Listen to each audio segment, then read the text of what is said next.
Hello everyone. आज हम chapter third exercise 3.3 के बारे में डिस्कस करेंगे।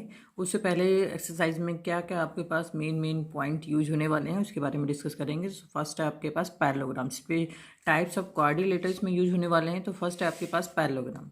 पैरेललोग्राम क्या होता है? एक coordinator with each pair of opposite sides parallel. एक कोऑर्डिनेटर होता है, 4 साइडेड होती हैं, जिसमें हर एक पेयर आपके पास, इसमें 2 पेयर बनेंगे। एक पेयर बनेगा A B and C D, दूसरा है आपके पास B C and A D. ये आपके पास क्या होंगे? अपोजिट साइड्स होंगी और साथ के साथ ये पैरेलल होंगी। इट मीन्स आपके पास यहाँ पर क्या आ जाएगा? ए बी पैरेलल टू क्या आएगा? डी सी, और B C parallel to A D. ये पैरेलल का साइन होता है। साथ के साथ ये और क्या हो जाएगा आपके पास? इसमें A B equals to D C and B C equals to A D. Equal भी होंगी और साथ के साथ पैरेलल भी होंगे। अब पैरेलल और इक्वल में अंतर क्या होता है? पैरेलल एंड इक्वल में अंतर ये होता है कि अगर मैं इस साइड को आगे बढ़ाती हूँ और ये साइड इतनी ही रहती है, फिर भी ए डी और बी सी आपके पास क्या होंगी? पैरेलल होंगी, लेकिन ये इक्वल नहीं होंगी। क्लियर? इसमें पैरेलल के साथ साथ ये इक्वल भी होती हैं। दूसरा आपके पास ये हम प्रॉपर्टीज में लिख चुके हैं, opposite sides are equal. Second है अपोजिट एंगल्स आर इक्वल। अब एंगल्स इक्वल हैं, इट मीन्स आपके पास एंगल ए किसके इक्वल है? एंगल सी के। एंगल बी किसके इक्वल है? एंगल डी के। तो आपके पास जो अपोजिट एंगल्स इक्वल बने हैं वो क्या बन गए? एंगल ए किसके इक्वल हो गया? एंगल सी के। और एंगल बी आपका किसके इक्वल हो गया? एंगल डी के। ये एंगल का साइन होता है। थर्ड है डायगोनल बाइसेक्ट ईच अदर। अगर मैं इसमें डायगोनल्स ड्रॉ करती हूँ इस टाइप से, मेन इसमें पैरेललोग्राम ही है। डायगोनल्स मैंने ड्रॉ कर दिए, ये पॉइंट आ गया ओ। तो आपने क्या बोला है? Diagonal bisect each other. Bisect का मतलब ये है कि ए ओ आपके पास किसके इक्वल होगा? ओ सी के इक्वल होगा, और बी ओ किसके इक्वल होगा? ओ डी के इक्वल होगा। तो डायगोनल बाइसेक्ट ईच अदर में क्या आ गया आपके पास? A O equals to O C and O B equals to O D. Next है आपके पास fourth, adjacent angles are supplementary. Adjacent angles का मतलब क्या होता है?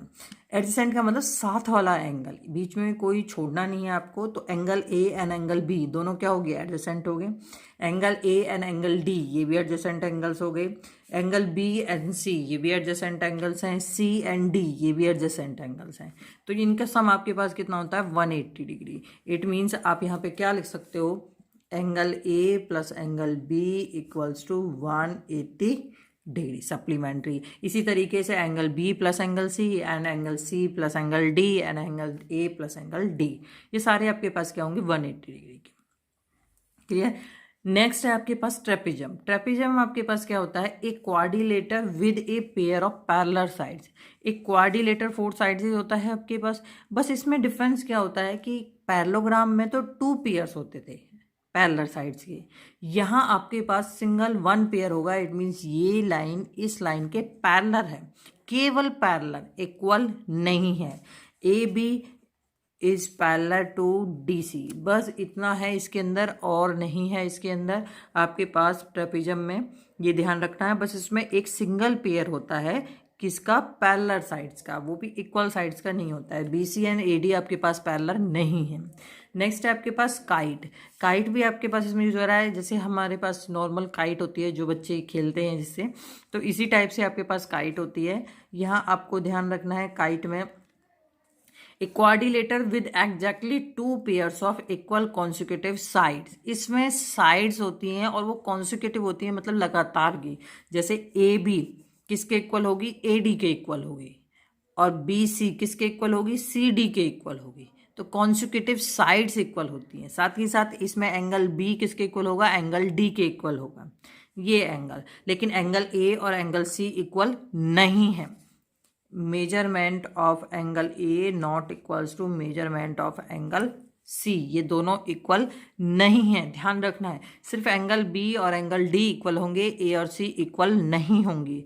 डायगोनल्स आपके पास परपेंडिकुलर होंगे, यहाँ पर एक दूसरे के ऊपर बाइसेक्ट जहाँ पर कर रहे हैं, जहाँ पर ये आपके पास क्या कर रहे हैं? कट कर रहे हैं, इंटरसेक्शन पॉइंट है, वहाँ ये क्या होंगे? परपेंडिकुलर होंगे।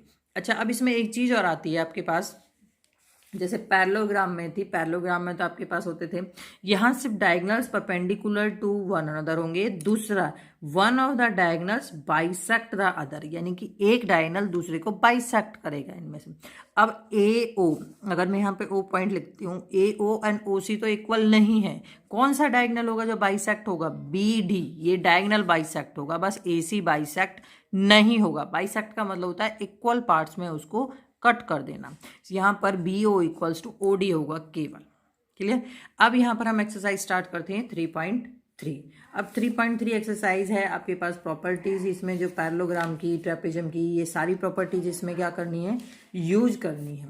सो फर्स्ट क्वेश्चन है आपके पास, given a parallelogram ABCD, complete each statement along with the definition और प्रॉपर्टी यूज्ड। आपके पास ये दे रखा है। अब इसमें आपके पास डायग्राम के साथ दे रखा है, आपको ये भी बताना है कि ये किसके इक्वल होगा, साथ के साथ इसमें कौन सी प्रॉपर्टी आपने यूज की है। तो चारों जो आपके पास प्रॉपर्टी है वो सब इसमें यूज करनी है। सो आपके पास पैरेललोग्राम गिवन है ABCD। अब यहाँ पर आपके पास देखो 4 टर्म दे रखी है। फर्स्ट है AD। अब इस पैरेललोग्राम में आपके पास AD साइड है। अब पैरेललोग्राम में क्या होता है? Opposite sides parallel and equal होती हैं, तो आपके पास AD किसके इक्वल हो जाएगा? BC के। AD किसके इक्वल होगा? BC के। और यहाँ क्या लिखेंगे? Opposite sides are equal. Properties भी बतानी है आपको कौन सी है। फिर है आपके पास एंगल, ये एंगल का साइन है, एंगल DCB। एंगल DCB किसके इक्वल है आपके पास? देखो DCB जो बीच में पॉइंट होता है उस पे एंगल होता है आपके पास। तो ये एंगल आपसे पूछा है, ये एंगल किसके इक्वल है? ए के, यानी कि DAB के। तो आप यहाँ पे क्या लिख दोगे? Angle DAB।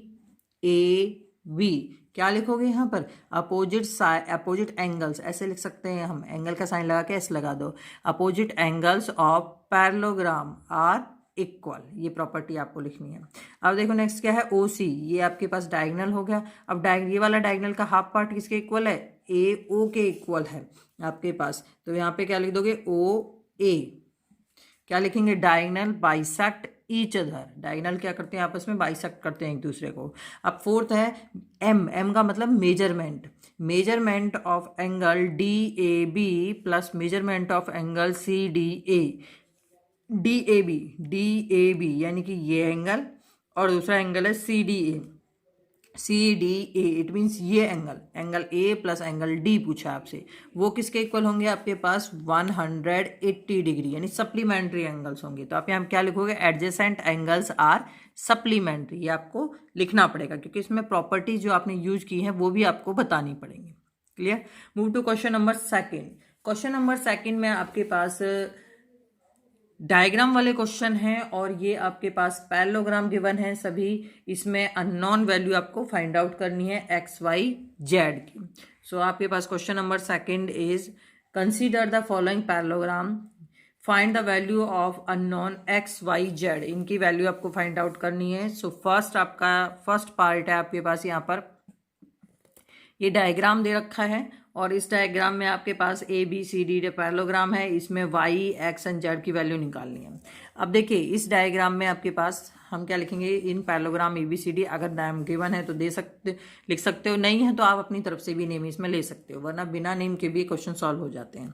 पैरेललोग्राम में आपके पास देखो सबसे पहले तो ये एंगल Y है और ये 100 डिग्री है। आपको पता है दोनों क्या है? अपोजिट एंगल्स है। पैरेललोग्राम में अपोजिट एंगल्स क्या होते हैं? इक्वल होते हैं। तो Y किसके इक्वल आ जाएगा? 100 डिग्री के। क्या लिख दोगे यहाँ पे? Opposite angles. आप लिखना चाहो तो लिख सकते हो complete opposite angles of parallelogram are equal, या फिर अपोजिट एंगल्स करके लिख सकते हो। उसके बाद आपके पास देखिए angle A plus angle B, दोनों एडजेसेंट एंगल है और दोनों क्या होंगे आपके पास? इन दोनों का सम क्या होगा? सप्लीमेंट्री। तो आप यहाँ क्या लिख दोगे? एंगल A कितना है? Z plus 100 equals to 180 degree. क्या लिख दोगे? Adjacent angles of parallelogram are supplementary या एडजेसेंट एंगल्स। उसके बाद यहाँ से Z की वैल्यू निकाल लो, 180 माइनस 100, Z क्या आ गया आपके पास? 80 डिग्री। अब X और Z दोनों क्या होंगे? इक्वल होंगे, क्योंकि दोनों क्या है आपके पास? Opposite angles. तो x किसके इक्वल होगा? Z के इक्वल। क्या है ये आपके पास? है अपोजिट एंगल्स। सो x की वैल्यू क्या आ गई? 80 डिग्री, Z की वैल्यू 80 डिग्री, Y की वैल्यू 100 डिग्री। यही आपको इसमें फाइंड आउट करना था। क्लियर? सेकंड पार्ट आपके पास है इसमें सेकंड पार्ट में देख सकते हो आप, डायग्राम यहाँ पर दे रखा है। इस डायग्राम में आपके पास देखिए, इस डायग्राम में आपके पास ये इस टाइप से दे रखा है। अब इसमें नेमिंग नहीं है, ABCD नहीं है, कोई जरूरत नहीं है तो यहाँ आपके पास जो जेड है वो एक्सटीरियर एंगल है। तो आप यहाँ पे क्या लिखोगे, इन दिस पैरेललोग्राम। आपके पास यहाँ पे सबसे पहले देखिए, जो मेन चीज आपके पास यहाँ पे देखिए, ये x और ये 50, अगर मैं इन दोनों को ऐड कर दूं तो कितना होगा, 180 डिग्री, क्योंकि एडजेसेंट एंगल्स हैं और वो क्या होते हैं, सप्लीमेंट्री। तो x + 50 equals to 180 degree, adjacent angles are supplementary, लिख दिया। x की वैल्यू फाइंड आउट कर लो, 180 - 50, x की वैल्यू क्या आ गई आपके पास, 130 डिग्री। अब एंगल y किसके इक्वल है, x के इक्वल, क्योंकि ये दोनों क्या है, अपोजिट एंगल्स हैं। तो आप क्या लिखोगे, angle y equals to x, opposite angles are equal. तो x की वैल्यू भी कितनी आ गई, 130 डिग्री। अब यहाँ पर देखिए आपको जेड और निकालना है। अब आपने एक चीज ध्यान दी होगी, 7th क्लास में पढ़ा है आपने, ये corresponding angles, alternate interior angles, वो प्रॉपर्टी हम यूज करेंगे इसमें। कैसे, एक लाइन आपके पास ये है, सेकंड लाइन आपके पास ये है, दोनों क्या है, पैरेलल है, और ये थर्ड आपके पास ट्रांसवर्सल लाइन है जो इनको कट कर रही है। तो ये एंगल एंड ये एंगल, दोनों एंगल क्या होंगे, इक्वल होंगे। क्यों होंगे, क्योंकि ये क्या है आपके पास, कॉरस्पॉन्डिंग एंगल्स। क्या है ये आपके पास, कॉरस्पॉन्डिंग एंगल्स। देखो आपने, ये लाइन है और एक ये लाइन है, और थर्ड आपके पास ये ट्रांसवर्सल लाइन है जो इनको कट कर रही है। तो यहाँ आपका एक एंगल है और एक यहाँ आपका एंगल है, दोनों क्या होंगे आपके पास, कॉरस्पॉन्डिंग एंगल। तो आपके पास जो जेड है वो किसके इक्वल होगा, एक्स के इक्वल। यहाँ क्या लिख दोगे आप, कॉरस्पॉन्डिंग एंगल्स। पैरेलल साइड्स हैं, पैरेललोग्राम है तो पैरेलल साइड्स हैं, तो आप इसमें इस प्रॉपर्टी यूज कर सकते हो। तो Z equals to X, corresponding angles. तो जेड की वैल्यू भी आपके पास कितनी आ गई, 130 degree. Clear. Move to third part. Third part में आपके पास ये डायग्राम गिवन है। इस डायग्राम में आपको एक्स वाई जेड की वैल्यू निकालनी है। अब इस डायग्राम में आप नॉर्मली देख सकते हो कि एक्स और ये जो 90 का एंगल आपके पास साइन बना हुआ है, ये 90 के एंगल का होता है। तो आपके पास एक्स और ये एक्स तो आपके पास कंप्लीटली क्या हो जाएगा, 90 डिग्री। तो आप इसमें क्या लिखोगे, in this parallelogram X equals to 90 degree ना। क्लियर है, क्योंकि ये आपके पास क्या है, लिखना चाहो लिख सकते हो, वर्टिकली अपोजिट एंगल्स। क्या है ये, वर्टिकली अपोजिट एंगल्स। अब देखिए इसमें अगर मैं ये लेके चलूं तो ये कंप्लीट ट्रायंगल बन गया आपके पास। इस ट्रायंगल में मैं एंगल सम प्रॉपर्टी लगाती हूँ तो ट्रायंगल्स के तीनों एंगल्स का सम कितना होगा, 180 degree. It means x + y + 30 equals to क्या हो जाएगा, 180 डिग्री। ये लिखा हुआ है, now using angle sum property. तो आपके पास x की वैल्यू 90 आ गई, y + 30 equals to 180 degree, 90 + 30 120 degree. So y + 120 equals to 180 degree. y की वैल्यू निकालो, 180 - 120, y की वैल्यू क्या आ गई आपके पास, 60 डिग्री। अब आपके पास देखिए y की वैल्यू आ चुकी है। अब यहाँ एक बात ध्यान देने वाली है कि आपके पास ये लाइन और ये लाइन, दोनों लाइंस क्या हैं, पैरेलल हैं, और ये थर्ड क्या बन गई, ट्रांसवर्सल लाइन, और एक एंगल इधर एक एंगल इधर। तो ये दोनों एंगल्स क्या होंगे, इक्वल होंगे। क्यों होंगे, क्योंकि दोनों क्या है, अल्टरनेट इंटीरियर एंगल्स। देखिए यहाँ पर आपको ये नोट डाउन नहीं करना है, मैं आपको सिर्फ समझा रही हूँ। एक लाइन ये है और एक लाइन ये है, ये लाइन आप इसकी कट कर रही है। तो यहाँ जो एंगल बना और यहाँ जो एंगल बना, ट्रांसवर्सल लाइन के दो, एक इधर की तरफ और एक इधर की तरफ, ये दोनों एंगल्स क्या होंगे, अल्टरनेट इंटीरियर एंगल्स। सो जेड की वैल्यू आपके पास वाई के इक्वल होगी और जेड की वैल्यू कितनी आ जाएगी, 60 degree. Clear. Move to second fourth part. Fourth part आपके पास है, ये डायग्राम गिवन है, इसमें से आपको निकालना है। सो यहाँ पर देखिए आपके पास इन दिस पैरेललोग्राम, यहाँ पर आपके पास देखिए जो y है वो किसके इक्वल होगा, 80 डिग्री के। सीधा सिंपल है, अपोजिट एंगल्स। क्या है ये आपके पास, ये अपोजिट एंगल्स लिख सकते हो।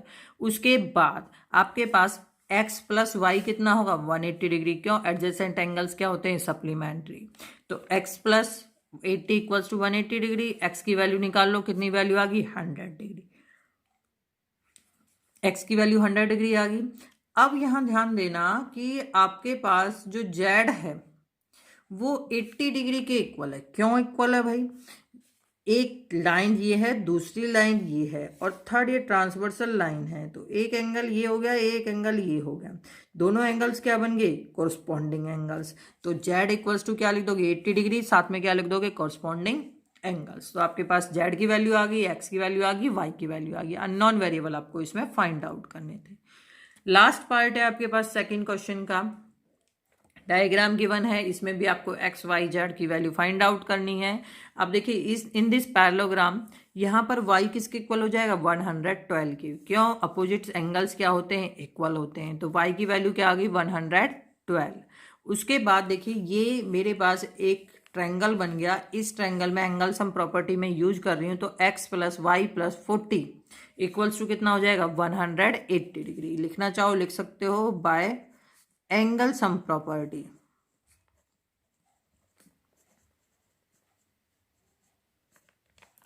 क्लियर।